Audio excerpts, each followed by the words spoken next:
আসসালামু আলাইকুম। এই দেখো, এটা আমার নয়নতারা ফুল গাছ। দেখো, ফুল কিন্তু অনেক ফুটেছে আর অনেক পুড়েও গেছে নিচে।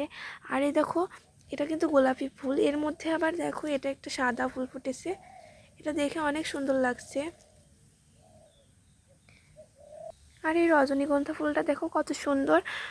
আর এই ফুলটা দেখো, এই ফুলটা প্রায় ফুটেই গেছে। এগুলোর গন্ধ যে কি সুন্দর লাগে তোমরা বলে বোঝাতে পারবো না। দেখো, আর এই সন্ধ্যা ফুল গাছটা দেখো, অনেক সুন্দর সুন্দর ফুল ফুটে আছে, এটার গন্ধও অনেক সুন্দর।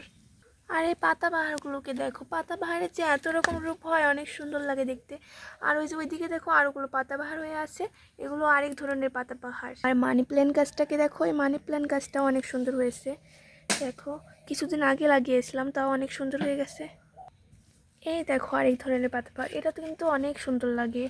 এটা কিন্তু আবার ফুলও হয়, ফুলটাও সুন্দর লাগে, পাতাটা বেশি সুন্দর লাগে। দেখো, আর গাঁদা ফুল গাছটার এখনও ফুল ফুটেনি, কিছুদিনের মধ্যেই ফুল ফুটবে, তখন তোমাদের দেখাবো। আর এই পাথরকুচি গাছ তো অনেক উপকারিতা আছে। এখন ফুল ফুটে না, শীতের সময় ফুল ফুটে, কিন্তু এটার পাতার কিন্তু অনেক উপকারিতা আছে।